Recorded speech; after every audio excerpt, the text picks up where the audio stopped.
आज की इस भागदौड़ भरी दुनिया में जहां हर कोई अपनी बात कहना चाहता है, सुनाना चाहता है और शायद सबसे ऊपर सही साबित होना चाहता है, शांति एक दुर्लभ वस्तु बन गई है। सोशल मीडिया की आभासी दुनिया हो या वास्तविक जीवन की बहसें, हम अक्सर शब्दों के एक ऐसे जाल में उलझ जाते हैं जहां हर उत्तर एक नया प्रश्न खड़ा करता है और हर तर्क एक नए प्रतितर्क को जन्म देता है। क्या आपने कभी सोचा है कि इस निरंतर बोलने और जवाब देने की दौड़ में हम क्या खो रहे हैं? शायद अपनी मानसिक शांति, अपनी ऊर्जा और सबसे महत्वपूर्ण, सुनने और समझने की क्षमता। दोस्तों, आज हम एक ऐसी ही कहानी पर चर्चा करेंगे जो हमें गौतम बुद्ध के कालातीत ज्ञान से परिचित कराती है। ये कहानी एक ऐसे युवक की है जिसे हर बात का जवाब देने की आदत थी और कैसे बुद्ध की मौन उपस्थिति और एक सरल वाक्य ने उसके जीवन की दिशा बदल दी। तो चलिए इस यात्रा में मेरे साथ चलिए, और अगर आपको ये कहानी और इसके संदेश पसंद आए तो इसे लाइक, शेयर और अपने विचार कमेंट्स में जरूर व्यक्त कीजिएगा। मगध साम्राज्य के एक समृद्ध नगर में अनिरुद्ध नाम का एक युवक रहता था। अनिरुद्ध अत्यंत बुद्धिमान, तार्किक और ज्ञान का धनी था। उसने विभिन्न शास्त्रों, दर्शनों और कलाओं का अध्ययन किया था, लेकिन उसकी एक आदत थी जो अक्सर उसके गुणों पर भारी पड़ जाती थी। उसे हर बात का जवाब देना, हर चर्चा में जीतना और हर किसी को अपने ज्ञान से अभिभूत करना आवश्यक लगता था। चाहे सभा विद्वानों की हो या मित्रों की साधारण बातचीत, अनिरुद्ध बिना अपनी राय दिए, बिना किसी नुक्ताचीनी किए रह ही नहीं पाता था। उसकी वाणी में तर्क तो होता था, पर अक्सर विनम्रता और सहानुभूति का अभाव होता था। वो सोचता था कि उसका ये व्यवहार उसके ज्ञान और बुद्धिमत्ता का प्रतीक है। लोग उससे प्रभावित होते थे, कुछ उसकी वाक्टुता की प्रशंसा करते थे, तो कुछ मन ही मन उससे कतराने लगे थे, क्योंकि अनिरुद्ध की उपस्थिति का अर्थ होता था एक अंतहीन बहस जिसमें शांति और सहमति की कोई गुंजाइश नहीं होती थी। उसे लगता था कि अगर वो चुप रहा तो लोग उसे अज्ञानी समझेंगे, अगर उसने प्रतिवाद नहीं किया तो उसकी हार होगी। लेकिन इस निरंतर बौद्धिक युद्ध ने अनिरुद्ध के मन को अशांत कर दिया था। रातें विचारों के तूफान में बीतती, दिन अगली बहस की तैयारी में। उसे एक अजीब सी बेचैनी महसूस होती थी, एक खालीपन जो उसके सारे ज्ञान और तर्कों से भर नहीं पा रहा था। उसे लगता था जैसे वह एक ऐसे चक्रव्यूह में फंस गया है जहां हर दरवाजा एक और बहस की ओर खुलता है। क्या आपके जीवन में भी कोई ऐसा व्यक्ति है, या शायद आप स्वयं कभी कभी अनिरुद्ध की तरह महसूस करते हैं, जहां हर बात का जवाब देना एक मजबूरी सी बन जाती है? अपने अनुभव कमेंट्स में साझा करें। उन्हीं दिनों गौतम बुद्ध अपने भिक्षु संघ के साथ मगध में विहार कर रहे थे। उनकी शांति, करुणा और ज्ञान की चर्चा चारों ओर फैल रही थी। लोग कहते थे कि उनके सानिध्य मात्र से मन को असीम शांति मिलती है। उनके वचन जीवन की दिशा बदल देते हैं। अनिरुद्ध ने भी बुद्ध के बारे में सुना। प्रारंभ में उसके मन में वही पुराना भाव जागा, देखता हूं, इनमें ऐसा क्या विशेष है? क्या ये मेरे तर्कों का सामना कर पाएंगे? उसके मित्रों ने उसे बुद्ध के पास जाने और उनके उपदेश सुनने का सुझाव दिया। कुछ ने व्यंग्य भी किया, अनिरुद्ध, शायद वहां तुम्हें कोई ऐसा मिल जाए जिसे तुम चुप न करा सको। ये बात अनिरुद्ध को चुभ गई। उसने निश्चय किया कि वो बुद्ध से मिलेगा, उनसे शास्त्रार्थ करेगा और सिद्ध कर देगा कि उसका ज्ञान किसी से कम नहीं।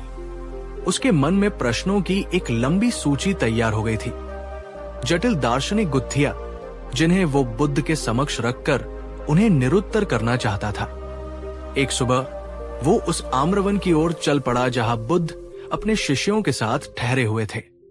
उसका मन उत्साह और थोड़ी सी घबराहट से भरा हुआ था। वो अपनी तर्क क्षमता पर पूरा भरोसा करके बुद्ध को चुनौती देने के लिए लगभग तैयार था।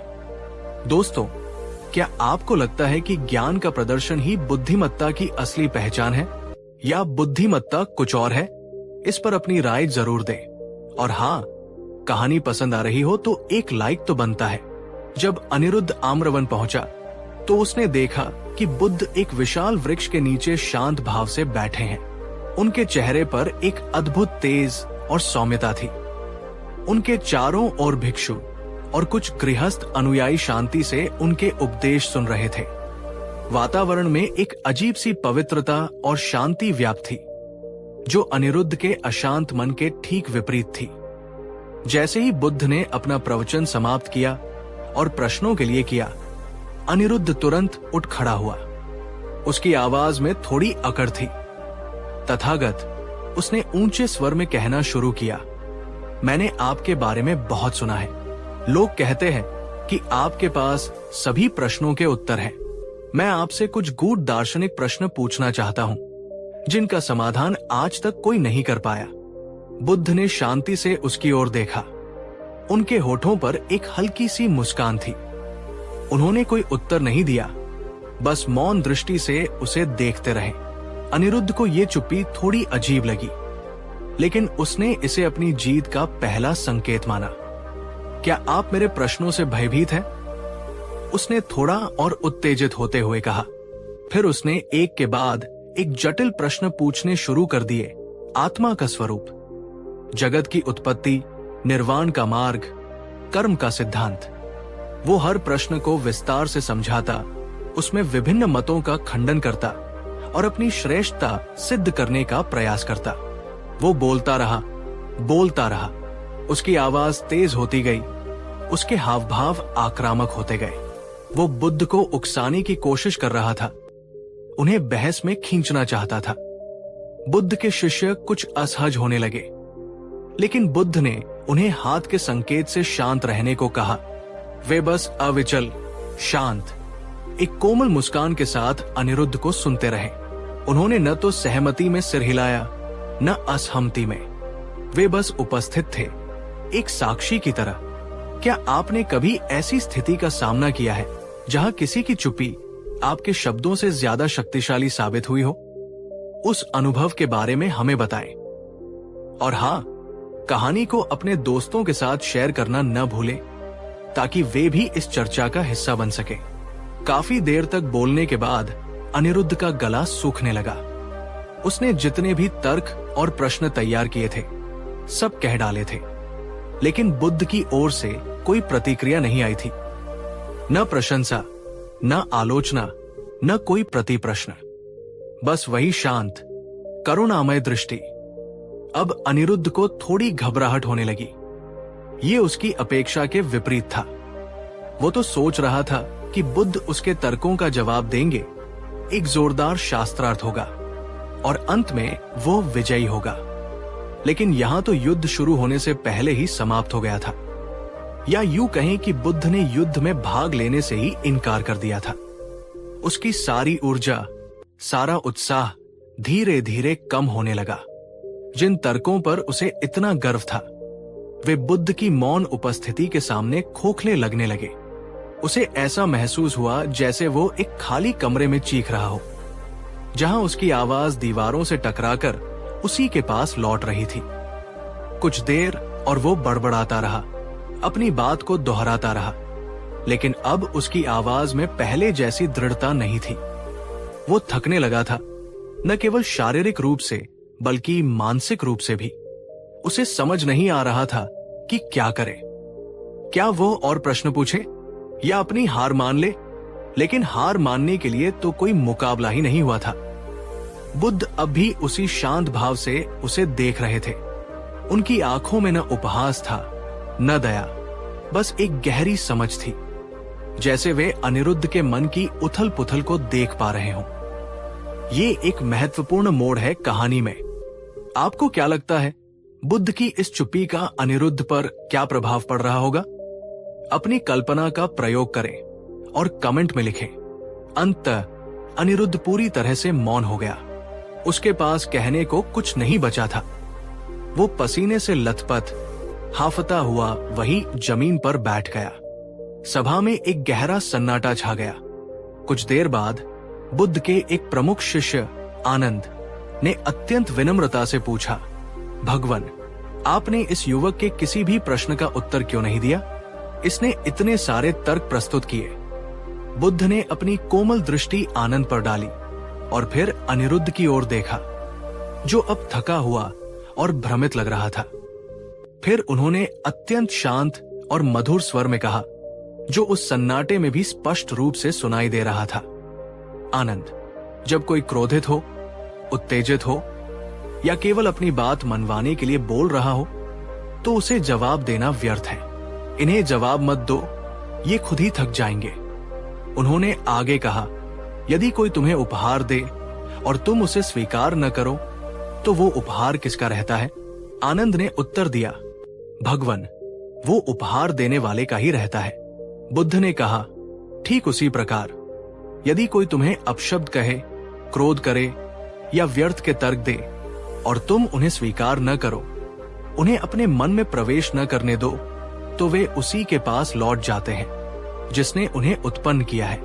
बुद्ध के ये शब्द सीधे अनिरुद्ध के हृदय में उतर गए, जैसे किसी ने उसके मन पर पड़ा पर्दा हटा दिया हो। उसे अचानक अपने व्यवहार की व्यर्थता का बोध हुआ। वो जिन तर्कों और जीतों पर इतना गर्व करता था, वे वास्तव में उसे शांति से कितनी दूर ले जा रहे थे। वो हमेशा दूसरों को हराने की कोशिश करता रहा, लेकिन इस प्रक्रिया में वो खुद अपने ही अहंकार और अशांति से हार रहा था। बुद्ध की चुप्पी कोई कमजोरी नहीं थी, बल्कि गहन शक्ति और बुद्धिमत्ता का प्रतीक थी। उन्होंने अनिरुद्ध के अहंकार को ईंधन देने के बजाय उसे स्वयं ही शांत हो जाने दिया। उन्होंने उसे बोलने का पूरा अवसर दिया ताकि वो स्वयं अपनी सीमाओं को देख सके। अनिरुद्ध की आंखों से आंसू बह निकले। ये हार के आंसू नहीं थे, बल्कि आत्मज्ञान और पश्चाताप के थे। वो समझ गया था कि सच्चा ज्ञान शब्दों के आडंबर में नहीं, बल्कि मन की शांति और समझ में है।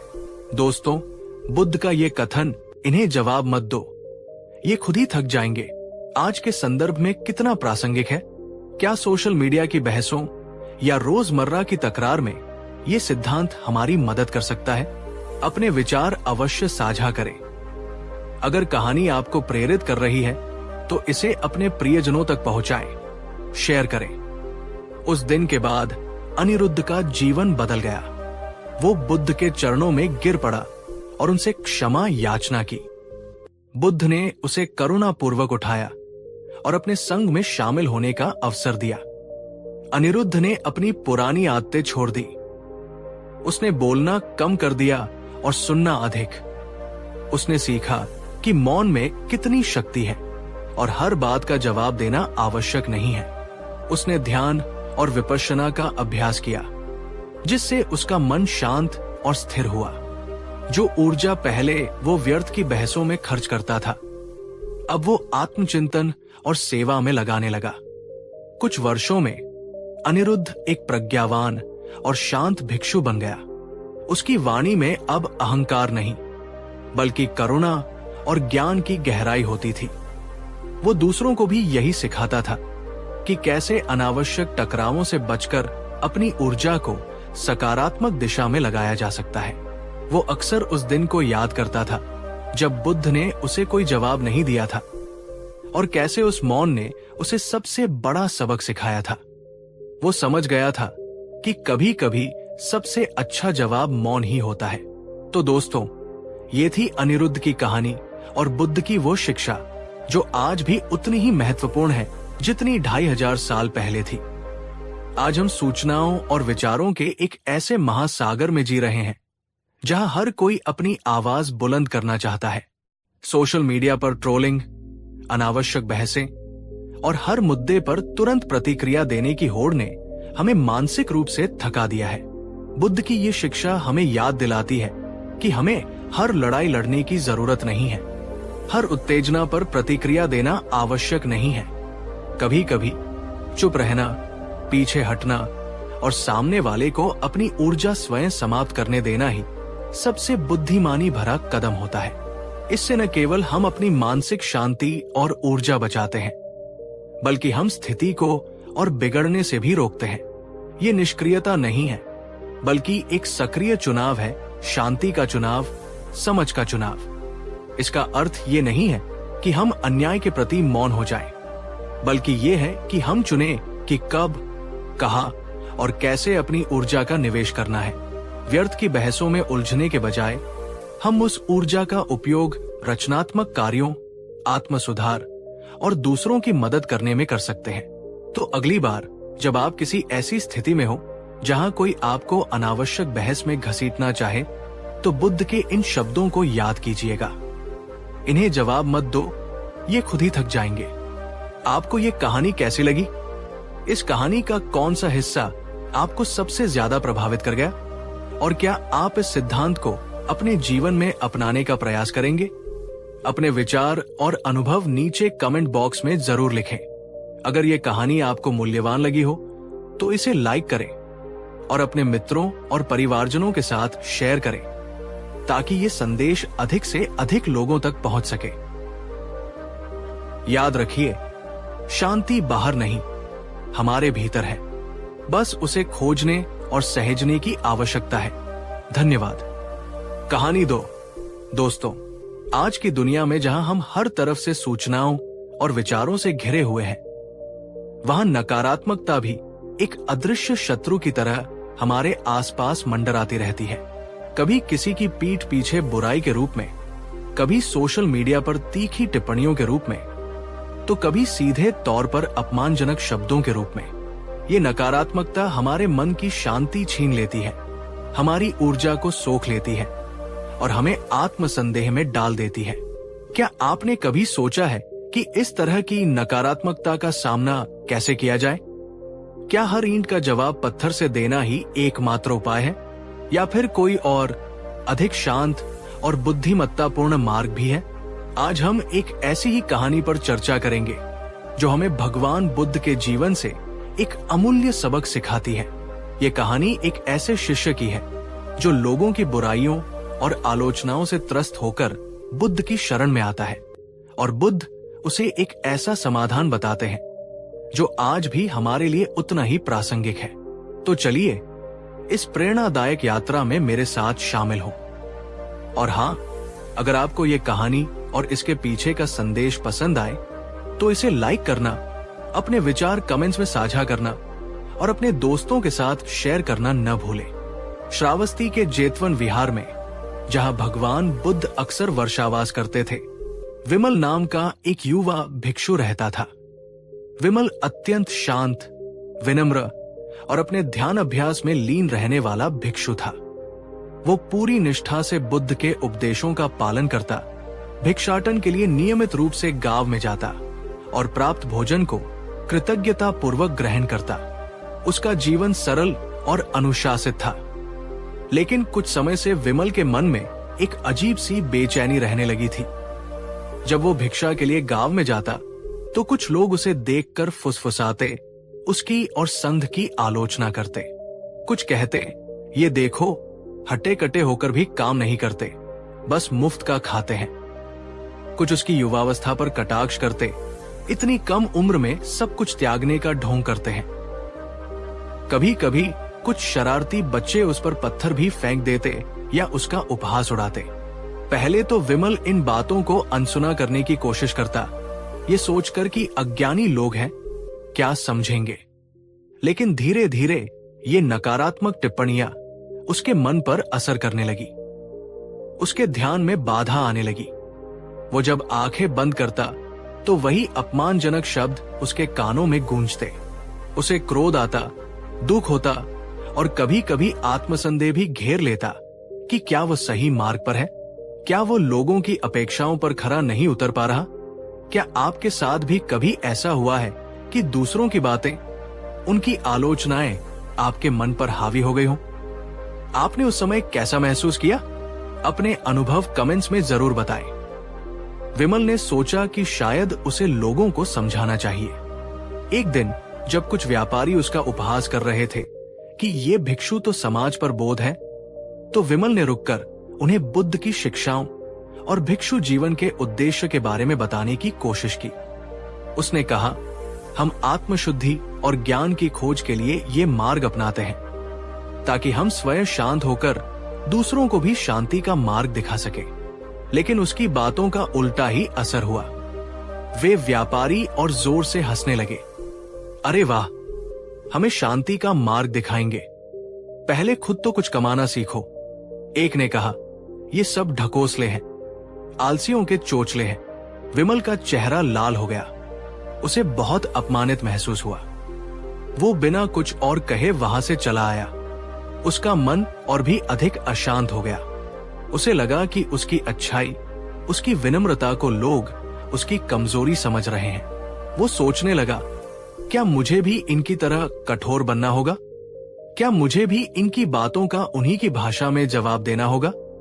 उस रात विमल सो नहीं सका।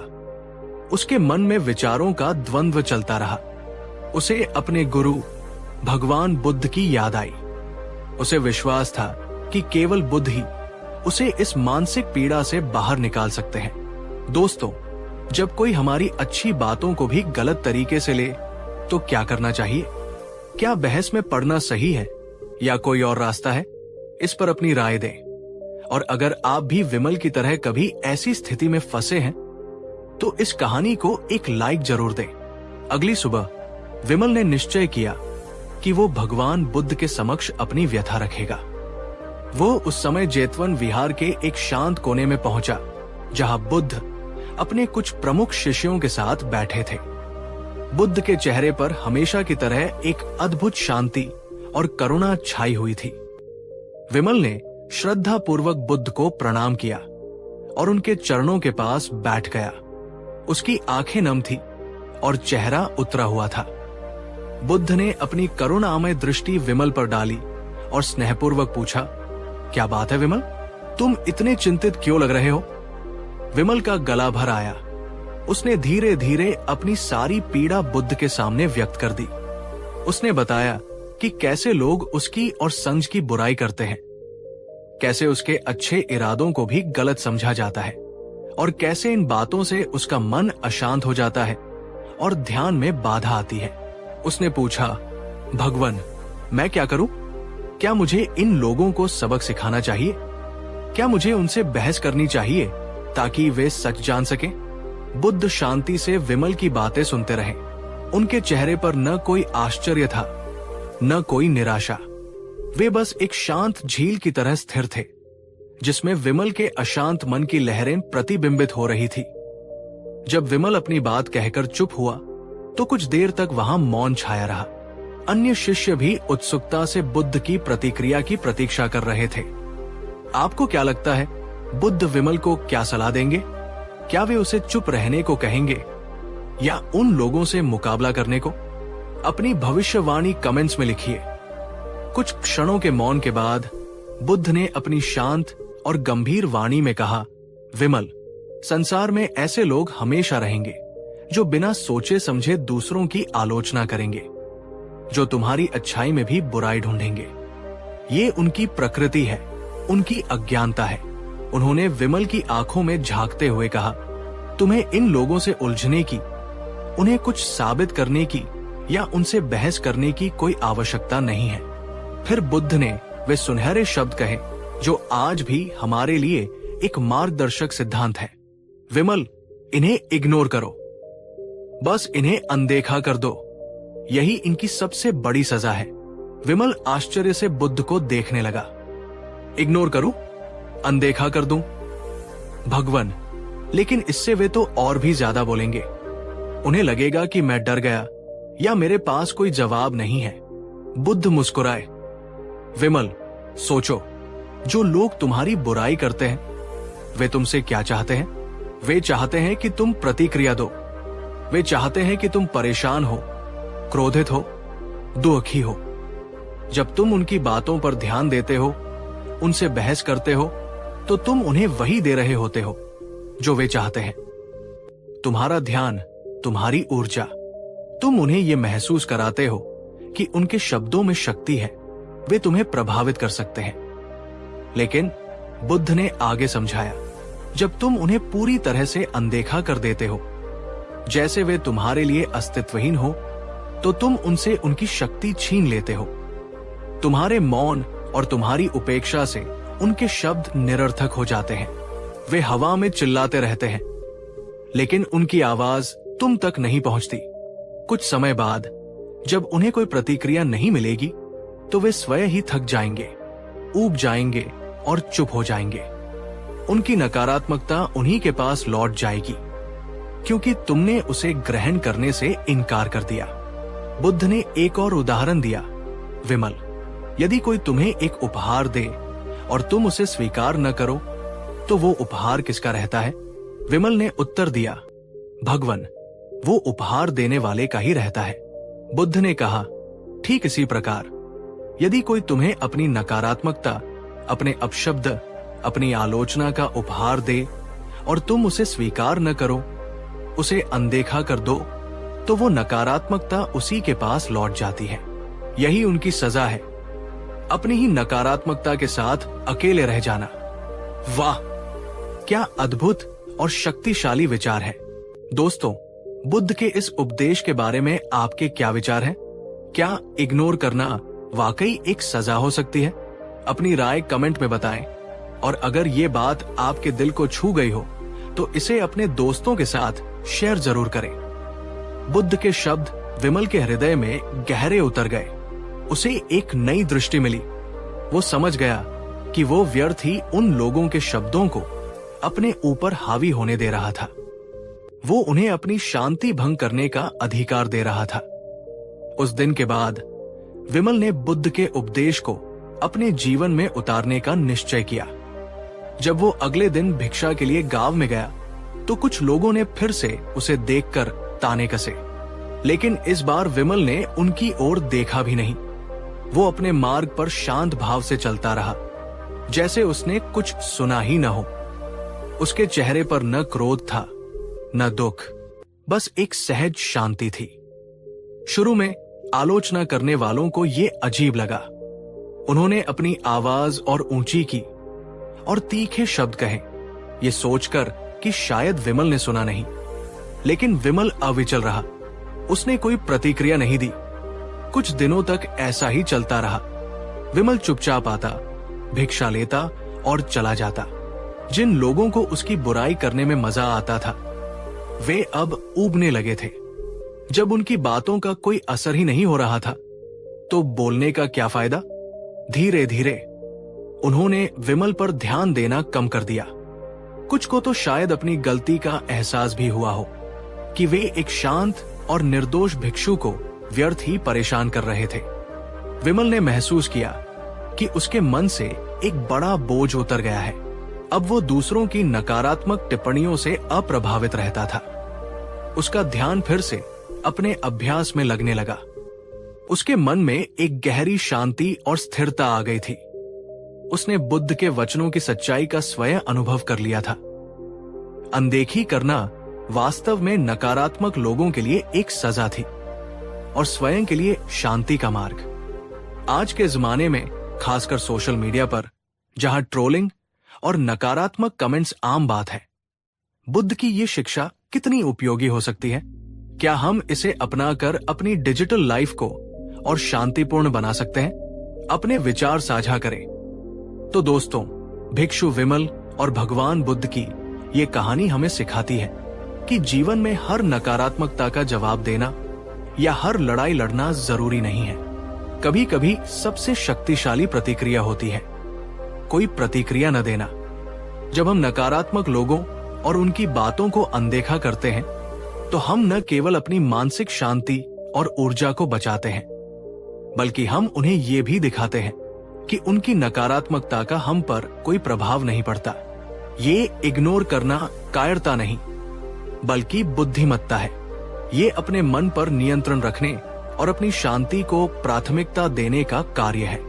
ये चुनने का अधिकार है कि हम किन बातों को अपने जीवन में प्रवेश करने देंगे और किन को नहीं। आज की भागदौड़ भरी और अक्सर तनावपूर्ण दुनिया में ये सबक और भी महत्वपूर्ण हो जाता है। चाहे वो ऑफिस की राजनीति हो, पड़ोसियों की कानाफूसी हो या ऑनलाइन ट्रोलिंग हो, हमें ये याद रखना चाहिए कि हमारे पास हमेशा ये विकल्प होता है कि हम इन नकारात्मक शक्तियों को अपने ऊपर हावी न होने दें। बुद्ध ने हमें सिखाया कि हमारी शांति हमारे भीतर है। और इसे कोई छीन नहीं सकता जब तक हम स्वयं इसकी अनुमति न दें। तो अगली बार जब कोई आपकी आलोचना करे या आपकी बुराई करे तो बुद्ध के इन शब्दों को याद कीजिएगा। इन्हें इग्नोर करो, यही इनकी सजा है, और अपनी मुस्कान के साथ आगे बढ़ जाइएगा। आपको ये कहानी कैसी लगी?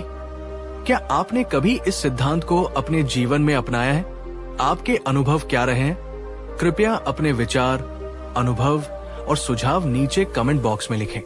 अगर आपको ये कहानी प्रेरणादायक लगी हो तो इसे एक बड़ा सा लाइक दें और इसे अपने मित्रों, परिवारजनों और उन सभी लोगों के साथ शेयर करें जिन्हें इसकी आवश्यकता हो सकती है। याद रखें, आपकी शांति अनमोल है, इसे व्यर्थ की नकारात्मकता में नष्ट न करें। धन्यवाद। और हाँ, ऐसे ही प्रेरणादायक संदेशों के लिए जुड़े रहें भी। कहानी 3। आज की तेज रफ्तार दुनिया में हर कोई जल्दी से जल्दी सफलता और समृद्धि पाना चाहता है। युवाओं में ये चाहत और भी प्रबल होती है। वे सपने देखते हैं, बड़े बड़े लक्ष्य बनाते हैं और उन्हें तुरंत हासिल कर लेना चाहते हैं। लेकिन क्या हर दौड़ मंजिल तक पहुंचाती है, या कभी कभी ठहर कर सोच समझकर कदम बढ़ाना ज्यादा जरूरी होता है? ये कहानी है एक ऐसे ही युवक की जो रातों रात अमीर बनने का सपना देखता था, और भगवान बुद्ध की जिन्होंने उसे जीवन का एक अमूल्य सबक सिखाया। श्रावस्ती नगरी के बाहरी इलाके में आम के घने बागों के बीच बुद्ध अपने शिष्यों के साथ विहार कर रहे थे। प्रातःकाल की शीतल बयार चल रही थी। पक्षियों का मधुर कलरव वातावरण में शांति घोल रहा था। तभी दूर से एक युवक तेजी से दौड़ता हुआ आता दिखाई दिया। उसके कपड़े अस्त व्यस्त थे, माथे पर पसीना चमक रहा था और सांसें तेजी से चल रही थी। उसका नाम था रोहन। रोहन एक महत्वाकांक्षी युवक था। उसके सपने बड़े थे। वो बहुत सारा धन कमाना चाहता था, एक आलीशान घर बनाना चाहता था, समाज में मान सम्मान पाना चाहता था, और ये सब वो बहुत जल्दी हासिल कर लेना चाहता था। उसने कई व्यापारों में हाथ आजमाया था, कभी मसालों का, कभी कपड़ों का, कभी अनाज का, पर हर बार कुछ समय बाद ही वो अधीर हो जाता। जब मुनाफा उसकी उम्मीद के मुताबिक तेजी से नहीं बढ़ता तो वो उस काम को छोड़कर किसी नए, ज्यादा लाभदायक लगने वाले काम की ओर भागता। उसकी ये दौड़ सालों से चल रही थी, पर मंजिल अभी भी कोसों दूर थी। आज भी वो किसी नए व्यापारिक अवसर की तलाश में किसी धनी सेठ से मिलने के लिए भागा जा रहा था। रास्ते में उसे बुद्ध और उनके शिष्यों का समूह दिखा। उसने सुना था कि बुद्ध बहुत ज्ञानी है और लोगों की समस्याओं का समाधान करते हैं। एक पल के लिए उसके मन में आया कि क्यों न इनसे ही कोई ऐसा उपाय पूछ लिया जाए जिससे वो जल्दी अमीर बन सके। वो बुद्ध के पास पहुंचा, हाफते हुए बोला, महात्मन, प्रणाम। मैंने आपके ज्ञान की बहुत प्रशंसा सुनी है। कृपया मेरा मार्गदर्शन करें। मैं शीघ्र धनवान बनना चाहता हूं। कोई ऐसा मार्ग बताएं, कोई ऐसा मंत्र दें जिससे मैं जल्द से जल्द अपने लक्ष्य तक पहुंच सकूं। बुद्ध ने शांत दृष्टि से रोहन को देखा। उसकी आंखों में अधीरता, चेहरे पर थकान और मन में अशांति स्पष्ट झलक रही थी। बुद्ध मंद मंद मुस्कुराए और बड़े सहज स्वर में कहा, वत्स, जो दौड़ रहा है वो कभी नहीं पहुंचेगा। रोहन बुद्ध का ये वाक्य सुनकर भौं चक्का रह गया। ये कैसा जवाब था? वो तो सफलता की ओर तेजी से बढ़ना चाहता था, और ये कह रहे हैं कि दौड़ने वाला कभी नहीं पहुंचेगा। उसे लगा शायद बुद्ध ने उसकी बात ठीक से समझी नहीं, या शायद वो उनका आशय नहीं समझ पा रहा। उसने कुछ झिझकते हुए कहा, पर गुरुदेव, अगर मैं दौड़ूंगा नहीं, तेजी से प्रयास नहीं करूंगा, तो मंजिल तक कैसे पहुंचूंगा? धीरे धीरे चलने से तो और भी अधिक समय लगेगा। मैं समय व्यर्थ नहीं करना चाहता। दोस्तों, क्या आपके मन में भी कभी ऐसा सवाल आया है? क्या आपको भी लगता है कि आज के जमाने में अगर आप तेजी से आगे नहीं बढ़ेंगे तो पीछे रह जाएंगे? कमेंट में अपने विचार जरूर साझा करें। बुद्ध ने अपनी शांत मुस्कान बनाए रखी। उन्होंने कहा, रोहन, कल्पना करो कि तुम्हें एक दूरस्थ नगर तक पहुंचना है। तुम्हारे पास दो विकल्प हैं। या तो तुम बिना सोचे समझे, बिना मार्ग का ज्ञान किए पूरी शक्ति से उस दिशा में दौड़ना शुरू कर दो जहां तुम्हें लगता है कि वो नगर है, या फिर तुम पहले धैर्य से मार्ग की जानकारी प्राप्त करो, सही दिशा निश्चित करो, अपनी यात्रा की योजना बनाओ और फिर एक सधी हुई निरंतर गति से चलो। अब बताओ, बुद्ध ने पूछा, किस स्थिति में तुम्हारे नगर तक पहुंचने की संभावना अधिक है और यात्रा सुखद होगी? रोहन कुछ सोचने लगा। उसने कहा, गुरुदेव, यदि मैं बिना सोचे समझे दौड़ूंगा तो हो सकता है मैं गलत दिशा में चला जाऊं, या रास्ते में थककर चूर हो जाऊं, या किसी गड्ढे में गिर जाऊं। हाँ, योजना बनाकर सधी गति से चलने पर शायद पहुंचने में थोड़ा समय अधिक लगे, पर सुरक्षित और निश्चित रूप से पहुंचने की संभावना ज्यादा होगी। बुद्ध ने कहा, बिल्कुल सही रोहन, जीवन की यात्रा भी कुछ ऐसी ही है। और जब तुम धन या सफलता की मंजिल की बात करते हो तो ये समझना और भी महत्वपूर्ण हो जाता है। अगर आपको बुद्ध की ये बात सोचने पर मजबूर कर रही है तो इस कहानी को लाइक करें और अपने उन दोस्तों के साथ शेयर करें जो शायद ऐसी ही किसी दौड़ में शामिल है। रोहन अब भी पूरी तरह आश्वस्त नहीं था। उसने कहा, पर गुरुदेव, मैंने देखा है कुछ लोग बहुत जल्दी अमीर बन जाते हैं। वे बहुत तेजी से निर्णय लेते हैं, बड़े जोखिम उठाते हैं। बुद्ध ने समझाया, रोहन, जिस दौड़ की मैं बात कर रहा हूं वो केवल शारीरिक गति की दौड़ नहीं है, ये मन की दौड़ है। अधीरता की दौड़, लालसा की दौड़, बिना सोचे समझे प्रतिक्रिया करने की दौड़। उन्होंने आगे कहा, जब तुम बिना गहरी समझ और तैयारी के किसी काम में कूद पड़ते हो, ये सोचकर कि इससे तुरंत लाभ होगा, तो तुम दरअसल एक अंधी दौड़ लगा रहे होते हो।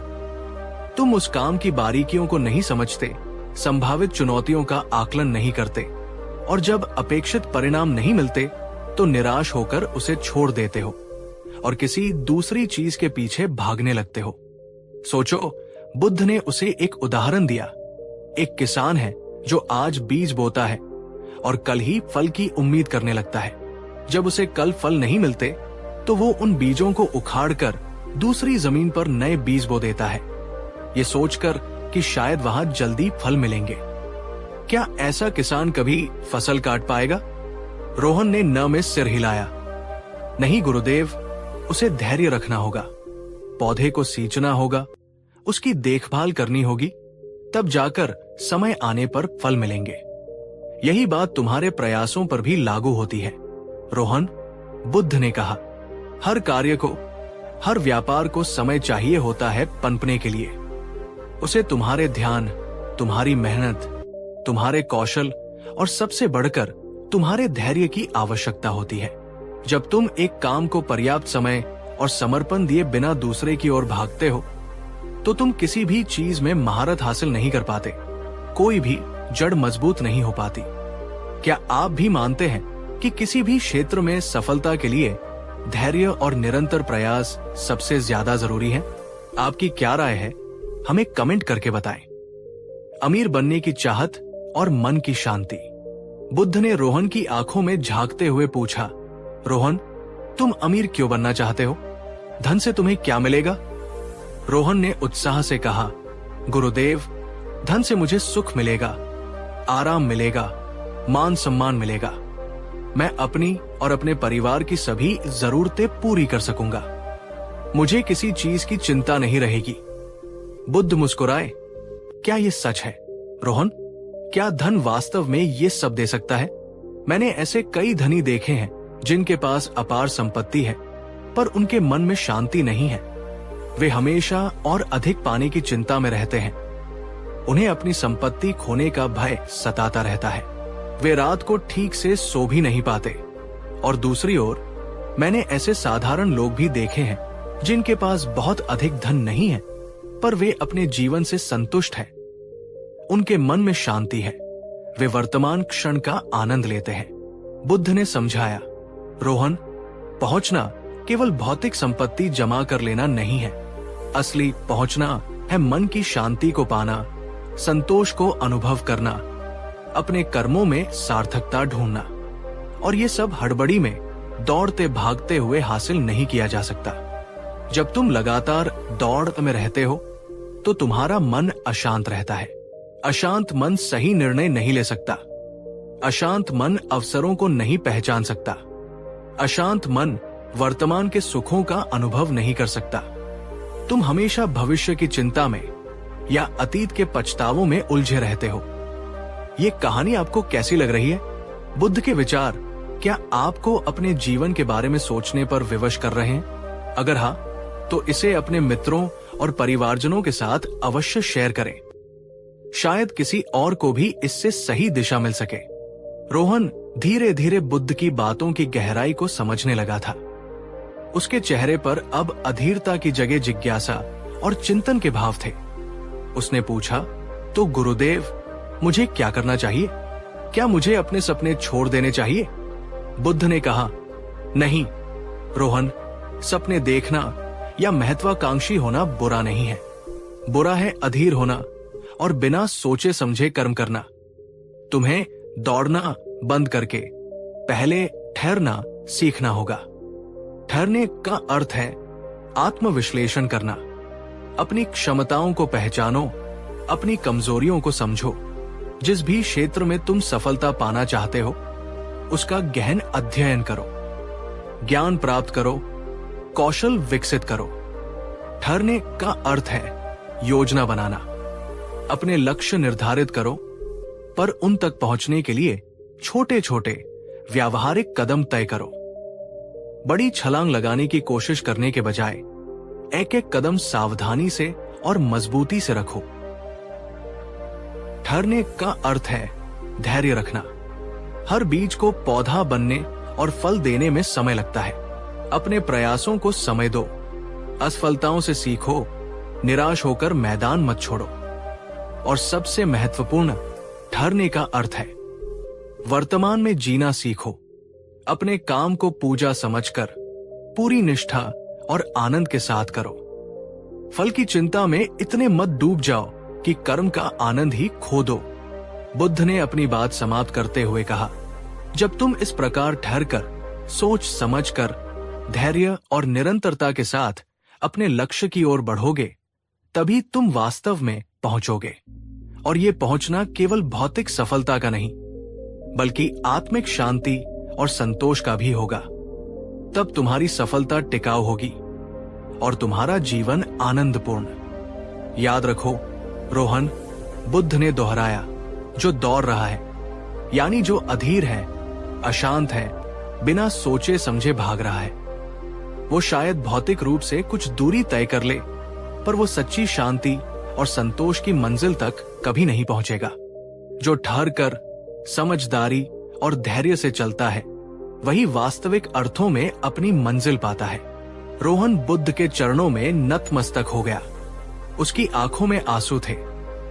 ये आंसू ज्ञान की रोशनी मिलने के थे, अपनी भूल का एहसास होने के थे। उसे समझ आ गया था कि वो अब तक क्यों असफल हो रहा था। वो हमेशा शॉर्टकट ढूंढता रहा। जल्दी अमीर बनने के चक्कर में वो किसी भी काम को ठीक से सीख नहीं पाया, किसी भी नींव को मजबूत नहीं कर पाया। उसने बुद्ध को वचन दिया कि वो उनकी शिक्षाओं का पालन करेगा। वो अब दौड़ेगा नहीं, बल्कि धैर्य और विवेक के साथ अपने लक्ष्यों की ओर बढ़ेगा। उस दिन के बाद रोहन के जीवन में एक बड़ा परिवर्तन आया। उसने जल्दबाजी में निर्णय लेना छोड़ दिया। उसने एक व्यवसाय चुना, उसे पूरी लगन और मेहनत से सीखा। शुरुआती मुश्किलों और धीमी प्रगति से वो निराश नहीं हुआ। उसने बुद्ध की बातों को याद रखा। ठहरना सीखो, धैर्य रखो। धीरे धीरे पर निश्चित रूप से रोहन को अपने प्रयासों में सफलता मिलने लगी। उसका व्यवसाय बढ़ने लगा। उसने धन भी कमाया, पर उससे ज्यादा महत्वपूर्ण, उसने मन की शांति और संतोष कमाया। वो अब पहले की तरह अशांत और अधीर नहीं था। वो अपने काम का आनंद लेता था और जीवन के हर पल को सार्थकता से जीता था। निष्कर्ष, दोस्तों, बुद्ध और रोहन की ये कहानी हमें सिखाती है कि जीवन में सफलता पाने के लिए केवल तेज दौड़ना ही काफी नहीं है, बल्कि सही दिशा में सही गति से धैर्य और समझदारी के साथ चलना ज्यादा महत्वपूर्ण है। अधीरता और जल्दबाजी हमें अक्सर भटका देती है और हम अपनी मंजिल से दूर हो जाते हैं।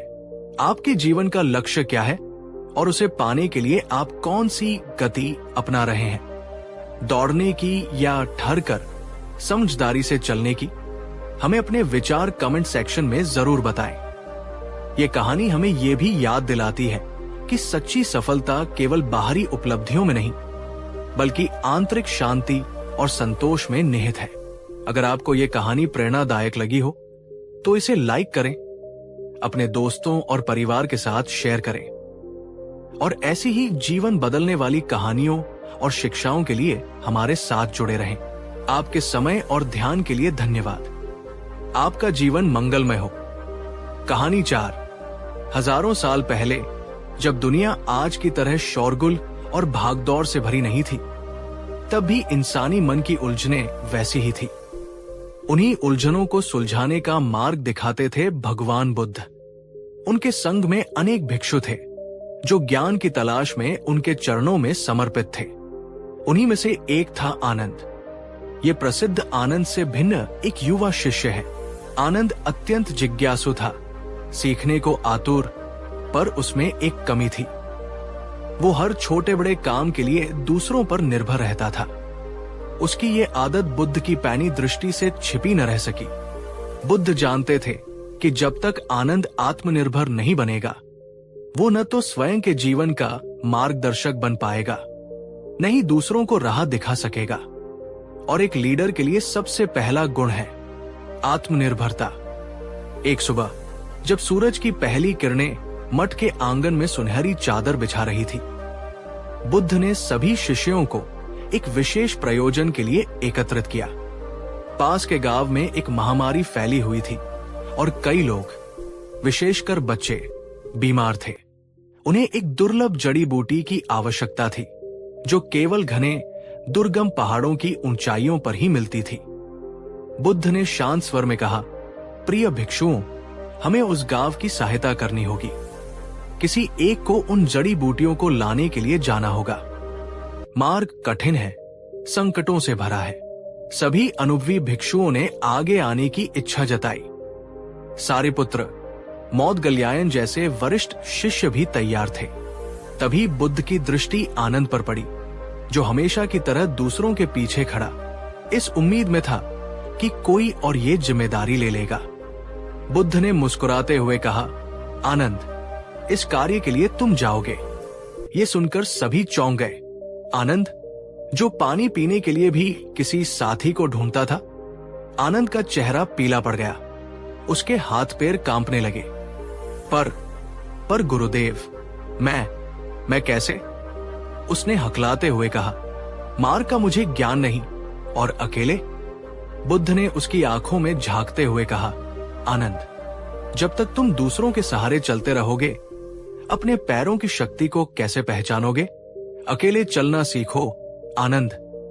यही आत्मनिर्भरता की पहली सीढ़ी है और एक सच्चे लीडर का पहला गुण। आनंद के पास कोई विकल्प नहीं था, गुरु का आदेश था। भारी मन से उसने जरूरी सामान लिया और यात्रा के लिए निकल पड़ा। जंगल का रास्ता वाकई भयानक था। ऊंचे ऊंचे पेड़ सूरज की रोशनी को भी जमीन तक पहुंचने से रोक रहे थे। अनजान जानवरों की आवाजें उसके दिल में दहशत भर रही थी। हर आहट पर वो चौंक जाता। बार बार उसके मन में ख्याल आता, लौट जाऊं, किसी और को भेज देते गुरुदेव, मैं इस योग्य नहीं। उसे याद आया कैसे वो छोटी छोटी बातों के लिए भी अपने गुरु भाइयों से पूछता था, ये सूत्र कैसे याद करूं? ध्यान में मन नहीं लगता, क्या करूं? भोजन कहाँ रखा है? वो हमेशा दूसरों के उत्तरों पर निर्भर रहता था। अपनी बुद्धि का प्रयोग करने से पहले ही हार मान लेता था। दोस्तों, क्या आपके जीवन में भी कभी ऐसा पल आया है जब आपने खुद पर संदेह किया हो और किसी काम को शुरू करने से पहले ही हार मान लेने का मन हुआ हो? कमेंट में जरूर बताइएगा। चलते चलते उसे प्यास लगी। उसने आसपास देखा, कोई साथी नहीं था जिससे पूछ सके कि पानी कहाँ मिलेगा। कुछ देर भटकने के बाद उसे पक्षियों की चहचहाट एक विशेष दिशा से आती सुनाई दी। उसे अपने गुरु की एक शिक्षा याद आई, प्रकृति स्वयं सबसे बड़ी शिक्षक है, बस उसे सुनना सीखो। वो उस आवाज की दिशा में बढ़ा और थोड़ी दूर पर उसे एक झरना मिल गया। पहली बार उसने स्वयं कोई समाधान खोजा था, भले ही छोटा सा। एक अनजानी सी खुशी उसके मन में उभरी। अगर आपको यह कहानी प्रेरित कर रही है तो इसे लाइक करना न भूलें और अपने दोस्तों के साथ शेयर करें ताकि वे भी आत्मनिर्भरता का महत्व समझ सकें। अगले दिन उसका सामना एक उफनती हुई नदी से हुआ। कोई पुल नहीं, कोई नाव नहीं। आनंद घबरा गया। उसने आसपास मदद के लिए पुकारा, पर वहां कौन होता? वो नदी किनारे बैठकर सोचने लगा। तभी उसे कुछ लट्ठे पानी में तैरते दिखे। उसे बचपन में अपने पिता को लकड़ियों का छोटा बेड़ा बनाते देखा था। उसने हिम्मत जुटाई, आसपास से मजबूत लताएं इकट्ठी की और उन लट्ठों को बांधकर एक कामचलाऊ बेड़ा बनाने की कोशिश करने लगा। कई बार असफल हुआ, हाथ छिल गए, पर उसने हार नहीं मानी। घंटों की मेहनत के बाद एक छोटा सा बेड़ा तैयार हुआ। डरते डरते वो उस पर सवार हुआ और किसी तरह नदी पार कर ली। जब वो दूसरे किनारे पर पहुंचा तो थककर चूर हो चुका था, पर उसके मन में एक नया आत्मविश्वास था। उसने एक और बाधा पार कर ली थी, अकेले। पहाड़ी रास्ता और भी कठिन था। खड़ी चढ़ाई, नुकीले पत्थर और फिसलने का डर। कई बार वो गिरा, उसे चोटें भी आई। एक बार तो उसका पैर बुरी तरह मुड़ गया और उसे लगा कि अब वो आगे नहीं बढ़ पाएगा। निराशा ने उसे घेर लिया। वो एक चट्टान पर बैठकर रोने लगा। तभी उसे बुद्ध के शब्द फिर याद आए, मन के हारे हार है, मन के जीते जीत। उसने अपनी कमर में बंधी कपड़े की पट्टी से अपने पैर को सहारा दिया। एक मजबूत लाठी ढूंढी और लंगड़ाते हुए ही सही, पर आगे बढ़ना शुरू कर दिया। उसे जड़ी बूटियां लानी थी, बीमार बच्चों की जान बचानी थी। ये विचार उसे शक्ति दे रहा था। क्या आप मानते हैं कि सच्ची प्रेरणा हमें मुश्किल हालात से उबरने में मदद करती है? आपकी सबसे बड़ी प्रेरणा क्या है? नीचे कमेंट करके हमें बताएं। कई दिनों की कठिन यात्रा के बाद आखिरकार आनंद उन ऊंची चोटियों पर पहुंच गया जहां वे दुर्लभ जड़ी बूटियां उगती थी। उसने ध्यान से उन बूटियों को पहचाना जैसा कि उसे बताया गया था और उन्हें सावधानी से इकट्ठा किया। जब उसने अपनी झोली में उन जीवनदायिनी बूटियों को देखा तो उसकी आंखों में खुशी के आंसू आ गए। ये सिर्फ जड़ी बूटियां नहीं थी, ये उसकी आत्मनिर्भरता का प्रमाण था, उसके संकल्प की जीत थी। वापसी की यात्रा भी कठिन थी, पर अब आनंद पहले जैसा नहीं था। उसके मन का डर जा चुका था। वो प्रकृति के संकेतों को बेहतर समझने लगा था। वो अपनी सूझबूझ से छोटी मोटी बाधाओं को पार कर लेता था। उसे अब किसी के सहारे की जरूरत महसूस नहीं हो रही थी। वो अकेला था, पर हारा हुआ नहीं, बल्कि जीता हुआ महसूस कर रहा था। कहानी में अब एक नया मोड़ आने वाला है। अगर आप जानना चाहते हैं कि बुद्ध आनंद की इस सफलता पर क्या कहते हैं, तो इस कहानी को शेयर करें और अपने विचार हमें भेजते रहें। जब आनंद मठ वापस पहुंचा तो वो थका हुआ था। उसके कपड़े फटे हुए थे, शरीर पर चोटों के निशान थे, पर उसकी आंखों में एक नई चमक थी। चेहरे पर एक अद्भुत शांति और आत्मविश्वास था। सभी शिष्य उसे देखकर हैरान रह गए। ये वो आनंद नहीं था जिसे उन्होंने कुछ दिन पहले डरते सहमते विदा किया था। आनंद सीधा बुद्ध के पास गया, उनके चरणों में जड़ी बूटियां रखी और उन्हें प्रणाम किया। बुद्ध ने मुस्कुराते हुए पूछा, कैसी रही यात्रा आनंद? आनंद ने कहा, गुरुदेव, यात्रा कठिन थी, पर मैंने बहुत कुछ सीखा। मैंने सीखा कि मैं अकेला भी सक्षम हूं। मैंने सीखा कि डर मन में होता है और संकल्प उसे हरा सकता है। मैंने सीखा कि हर समस्या का समाधान हमारे भीतर ही होता है, बस उसे खोजने की जरूरत है। बुद्ध प्रसन्न हुए। उन्होंने सभी शिष्यों को संबोधित करते हुए कहा, देखो, ये है आनंद। इसने न केवल जड़ी बूटियां प्राप्त की, बल्कि स्वयं को भी प्राप्त किया है। जब ये गया था तो दूसरों पर निर्भर था, आज ये लौटा है तो आत्मनिर्भर है। उन्होंने आनंद की ओर देखकर कहा, आनंद, तुमने जो मार्ग अकेले तय किया, उसने तुम्हें वो शक्ति दी है जो तुम्हें दूसरों का मार्गदर्शन करने योग्य बनाती है। असली लीडर वो नहीं जो आदेश देता है, बल्कि वह है जो स्वयं मार्ग पर चलकर उदाहरण प्रस्तुत करता है। असली लीडर वो है जो आत्मनिर्भर होता है, ताकि दूसरों को भी आत्मनिर्भर बना सके। तुमने अकेले चलना सीखा, और इसी सीखने में तुमने नेतृत्व का पहला और सबसे महत्वपूर्ण पाठ पढ़ा है। आनंद की आंखों में कृतज्ञता के आंसू थे। वो समझ गया था कि बुद्ध ने उसे उस कठिन यात्रा पर क्यों भेजा था। वो परीक्षा सिर्फ जड़ी बूटी लाने की नहीं थी, बल्कि स्वयं को खोजने की, अपनी आंतरिक शक्तियों को जगाने की और एक लीडर बनने की थी। उस दिन के बाद आनंद में अद्भुत परिवर्तन आया। वो अब भी विनम्र था, पर उसमें एक दृढ़ता और आत्मविश्वास आ गया था। वो दूसरों की सहायता करता था, पर अपने निर्णय स्वयं लेता था। धीरे धीरे वो संत के सबसे सम्मानित और सक्षम भिक्षुओं में गिना जाने लगा, जो न केवल ज्ञान में बल्कि व्यवहार और आत्मनिर्भरता में भी दूसरों के लिए प्रेरणा स्रोत बना। निष्कर्ष, दोस्तों, बुद्ध की ये कहानी हमें सिखाती है कि जीवन में अकेले चलना सीखना कितना महत्वपूर्ण है।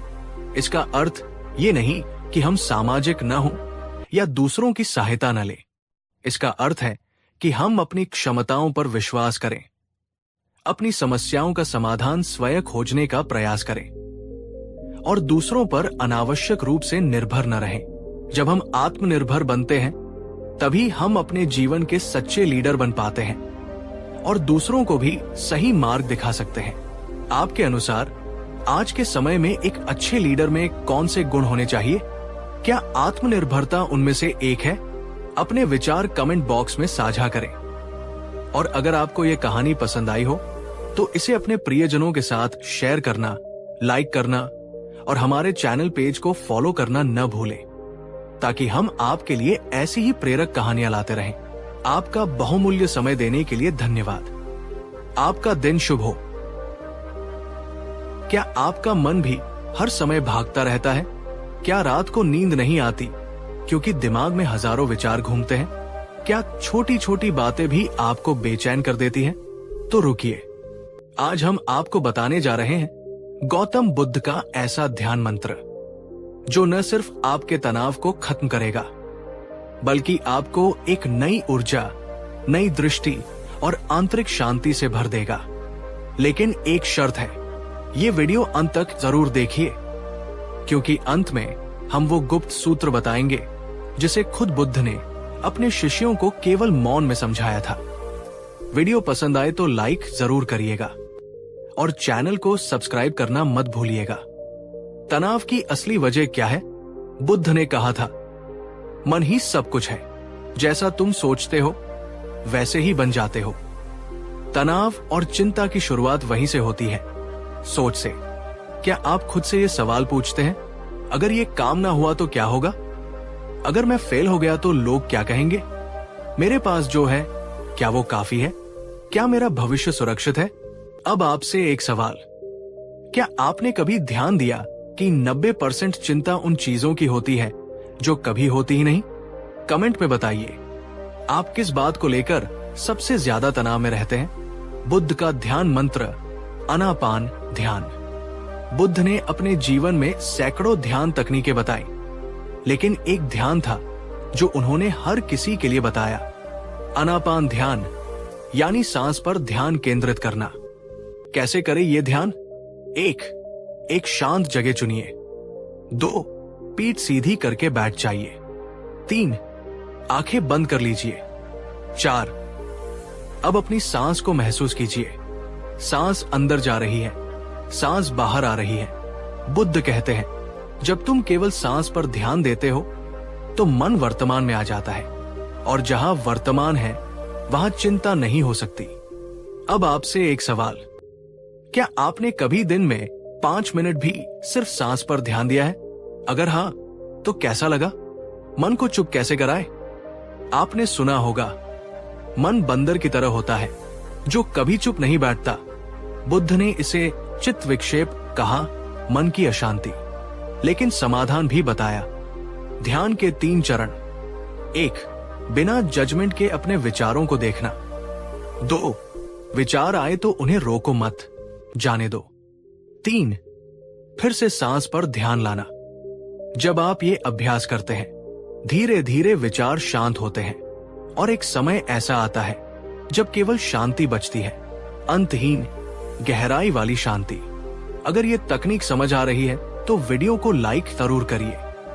इससे YouTube हमें और लोगों तक पहुंचने देगा। एक बार की बात है, बुद्ध के पास एक व्यक्ति आया और बोला, भगवान, मेरा मन हर समय अशांत रहता है। मैं ध्यान करता हूं पर मन भाग जाता है।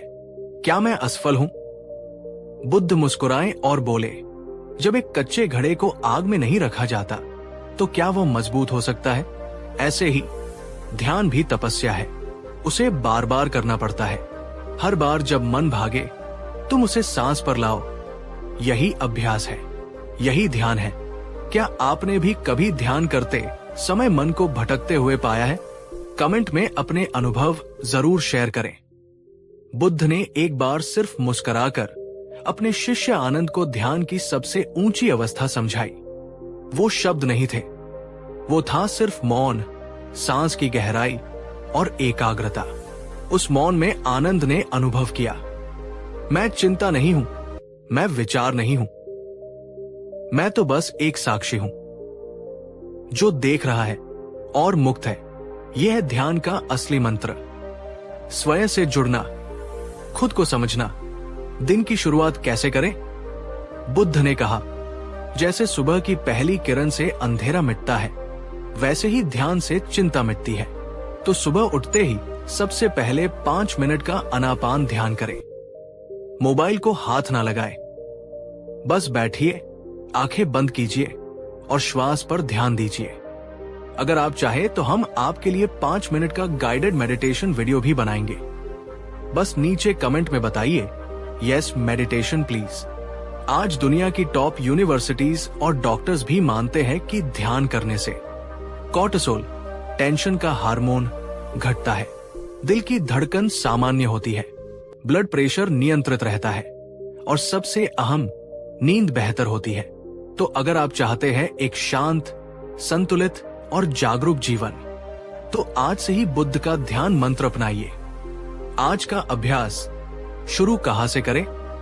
अभ्यास का सरल तरीका। 1. रोज सुबह और रात 5 मिनट का सांस पर ध्यान। 2. चिंता आते ही 3 बार गहरी सांस लीजिए। 3.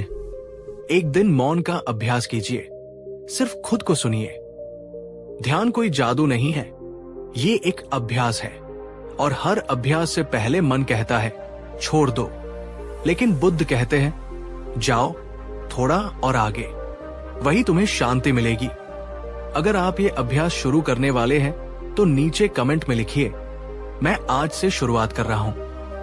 अंतिम संदेश, बुद्ध का ध्यान मंत्र कोई रहस्य नहीं है, ये हर इंसान के लिए है। जरूरत सिर्फ एक बात की है, नियमित अभ्यास। और हाँ, अगर ये वीडियो आपके मन को थोड़ा भी शांति दे सका हो तो कृपया इसे लाइक करिए, कमेंट में अपने अनुभव लिखिए और इस वीडियो को शेयर करिए अपने किसी ऐसे मित्र के साथ जो इन दिनों चिंता या तनाव से जूझ रहा है, क्योंकि ज्ञान तब तक अधूरा है जब तक वो बांटा ना जाए। शांति बाहर नहीं है, वो तो तुम्हारे भीतर है, बस उसे महसूस करना सीखो। गौतम बुद्ध। धन्यवाद अंत तक देखने के लिए। आपका दिन शांत, सुंदर और जागरूक हो। आपने पहले भाग में सीखा कैसे बुद्ध का आनापान ध्यान मन को वर्तमान में लाता है, लेकिन सवाल उठता है जब भावनाएं बहुत तीव्र हो, गुस्सा या डर बहुत तेज हो, तब क्या करें? क्या सिर्फ सांस पर ध्यान ही काफी है? आज हम बताएंगे बुद्ध द्वारा बताई गई 3 गहरी ध्यान विधियां और सुनाएंगे एक चमत्कारी कहानी जब ध्यान ने एक हत्यारे को भी शांत कर दिया था। बुद्ध ने कहा था, जिसने स्वयं को देख लिया उसने संपूर्ण ब्रह्मांड को जान लिया। ध्यान का अगला चरण है विपश्यना, यानी वस्तुओं को जैसे है वैसे देखना। अपने भीतर के विचारों, भावनाओं, दर्द और मोह को बिना जजमेंट के देखना। अभ्यास कैसे करें? 1. आनापान ध्यान से शुरू करें 5 मिनट। 2. फिर शरीर पर ध्यान दें, पैरों से सिर तक। 3. जहां भी तनाव या बेचैनी महसूस हो उसे देखें। 4. उसे ना रोके, ना हटाएं, बस देखें, स्वीकार करें और जाने दें। बुद्ध कहते हैं, सब कुछ क्षणिक है और जब तुम इसे स्वीकार करते हो तुम मुक्त हो जाते हो। आपसे सवाल, क्या आपने कभी किसी दुख को सिर्फ देखा है बिना लड़ाई किए? कमेंट में बताइए। क्या वो दुख अपने आप चला गया? एक बार एक भयानक डाकू था, अंगुलिमाल, जिसने 999 लोगों को मारा था। एक और हत्या और उसका 1000वां पूरा होता। लेकिन तभी बुद्ध उसके सामने आ खड़े हुए। अंगुलिमाल ने कहा, रुक जाओ सन्यासी, मैं तुम्हें मार दूंगा। बुद्ध मुस्कुराए और बोले, मैं तो पहले ही रुक चुका हूं, अब तू भी रुक जा। बस वो एक वाक्य था। अंगुलिमाल के भीतर कुछ टूट गया। वो बुद्ध के चरणों में गिर पड़ा और वही डाकू एक महान सन्यासी बना। ध्यान क्या है? भीतर रुक जाना, अपने डर, गुस्से, लालच से पल भर के लिए रुक जाना। वहीं से परिवर्तन शुरू होता है। अगर आपको ये कहानी प्रेरणादायक लगी तो वीडियो को अभी लाइक करिए। चलना भी ध्यान है, बुद्ध की अनोखी विधि। बुद्ध सिर्फ बैठने को ध्यान नहीं मानते थे। उन्होंने कहा, जब चलो तो बस चलो, जब खाओ तो बस खाओ। ध्यान पूर्वक चलना। 1. हर कदम पर ध्यान दीजिए। 2. मैं चल रहा हूं, मैं सांस ले रहा हूं, ये दोहराइए। 3. हर कदम को आभार के साथ रखिए। 4. तेजी से नहीं, धीरे और पूर्ण जागरूकता से चलिए। NRRTR, जब हम शरीर की हर हरकत को जागरूकता से करते हैं तो हम हर क्षण में जीने लगते हैं और वहां चिंता टिक ही नहीं सकती। आपसे एक सवाल, क्या आपने कभी 5 मिनट बिना फोन, बिना बात, बस ध्यान से चलने की कोशिश की है? अगर नहीं तो आज ही करके देखिए और अपना अनुभव कमेंट में लिखिए। ध्यान में आने वाली परेशानियां और उनके हल। ध्यान में नींद आने लगती है?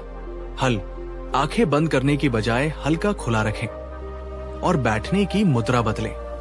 बहुत सारे विचार आते हैं? हल, उन्हें भगाने की कोशिश मत करो, बस उन्हें देखो और सांस पर लौट आओ। समय नहीं मिलता? हल, सिर्फ 2 मिनट से शुरू करें, धीरे धीरे बढ़ाएं। याद रखिए, ध्यान परफेक्ट नहीं होता, वो अभ्यास होता है। जैसे जैसे आप नियमित करते जाते हैं वैसे वैसे मन शांत होता है। बुद्ध का अंतिम उपदेश, स्वयं दीपक बनो। बुद्ध ने मृत्यु से पहले कहा था, अप दीपो भव, स्वयं दीपक बनो। इसका अर्थ, मत खोजो शांति बाहर, मत खोजो समाधान किसी और के पास। जागो, देखो, समझो, सब कुछ तुम्हारे भीतर है। जब आप ध्यान करते हैं तो आप किसी और को नहीं बदलते, आप खुद को देखना शुरू करते हैं और यही पहला कदम है बदलाव का। अब आपसे आखिरी सवाल, क्या आप तैयार हैं खुद को देखने के लिए? अगर हां तो कमेंट में लिखिए, मैं दीपक बनूंगा। 5 मिनट की ध्यान दिनचर्या। 1. सुबह उठते ही 3 बार गहरी सांस लें। 2 मिनट आनापान ध्यान करें, सिर्फ सांस पर ध्यान। 3. चलते समय ध्यान पूर्वक चलें, हर कदम महसूस करें। 4. रात को सोने से पहले 1 मिनट का मौन। हर दिन थोड़ा थोड़ा करके आप शांति के और करीब पहुंचते हैं। अगर आपको ये वीडियो पसंद आया हो, अगर इससे आपका मन थोड़ा भी शांत हुआ हो, तो इस ज्ञान को किसी एक व्यक्ति के साथ जरूर शेयर करें। जिसे आज शांति की सबसे ज्यादा जरूरत है, लाइक, कमेंट और शेयर जरूर करें, क्योंकि जब आप शेयर करते हैं तो आप बुद्ध की बातों को आगे बढ़ाते हैं।